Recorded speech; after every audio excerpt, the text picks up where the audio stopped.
Assalamualaikum warahmatullahi wabarakatuh.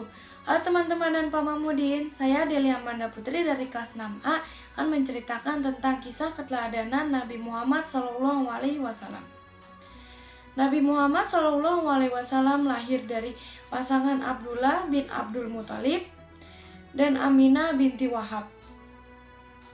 Sayangnya ayah Nabi Muhammad SAW, Abdullah, meninggal ketika Nabi Muhammad SAW masih dalam kandungan ibundanya.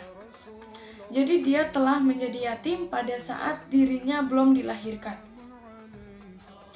Pada tanggal 12 Rabiul Awal tahun Gajah, Nabi Muhammad SAW dilahirkan, bertepatan dengan hari Senin 20 April tahun 571 Masehi. Nabi Muhammad SAW dititipkan kepada Halimatus Sa'diyah untuk disusui dan dibesarkan bersama anak-anak Halimah.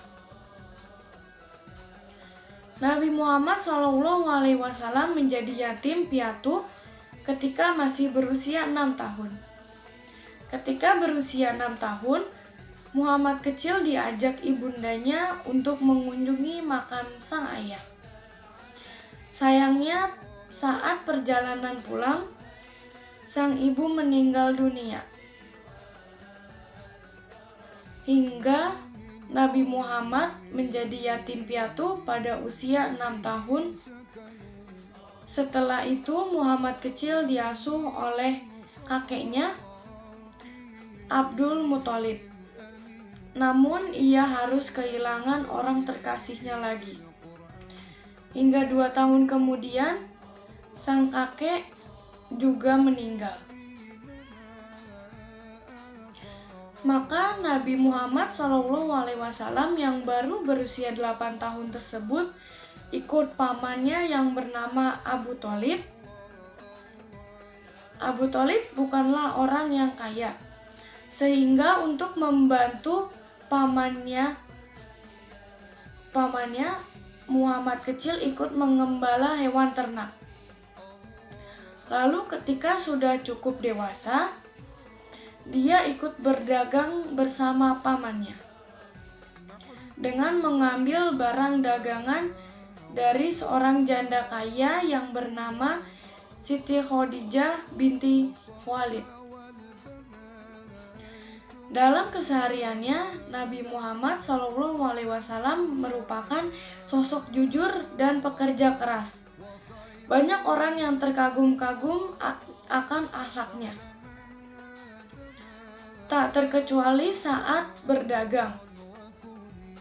Kagum atas kejujurannya, Nabi Muhammad SAW dalam berdagang yang membuat bisnis perniagaan makin sukses. Khadijah pun merasa kagum. Ia pun melamar Nabi Muhammad SAW agar menjadi suaminya. Perbedaan usia dan status sosialnya tidak menghalangi langkah kedua insan yang telah ditakdirkan Allah Subhanahu wa Ta'ala untuk bersatu dalam ikatan pernikahan. Nabi Muhammad SAW menikah pada usia 25 tahun dan Siti Khadijah berusia 40 tahun pada masa itu. Nabi Muhammad SAW menerima wahyu pertama ketika sedang berkhalwat di Gua Hira. Malaikat Jibril datang dan memberinya wahyu berupa surat Al-Alaq ayat 1-5. Hari itu bertepatan dengan 17 bulan Ramadan. Hingga kini tanggal tersebut diperingati sebagai malam nuzulul Quran atau malam turunnya Al-Quran. Setelah menerima wahyu, Nabi Muhammad SAW berjuang menyebarkan agama Islam. Berbagai tantangan dan cobaan ia hadapi dengan tegar demi menyebarkan tauhid. Khadijah setia mendampingi beliau dan menjadi orang pertama yang mengimani kerasulan Nabi Muhammad SAW.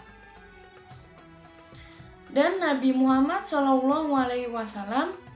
diangkat menjadi Rasul pada umur 40 tahun. Beliau juga memiliki 7 anak dari Siti Khadijah, yaitu pertama Qasim bin Muhammad, kedua Zainab binti Muhammad, ketiga Ruqayyah bin Muhammad, keempat Ummu Kulsum bin Muhammad, kelima Fatimah Az-Zahra binti Muhammad, keenam Abdullah bin Muhammad, dan terakhir ketujuh Ibrahim bin Muhammad. Sekian cerita tentang keteladanan Nabi Muhammad SAW. Saya Delia Amanda Putri dari kelas 6A mengucapkan wassalamualaikum warahmatullahi wabarakatuh.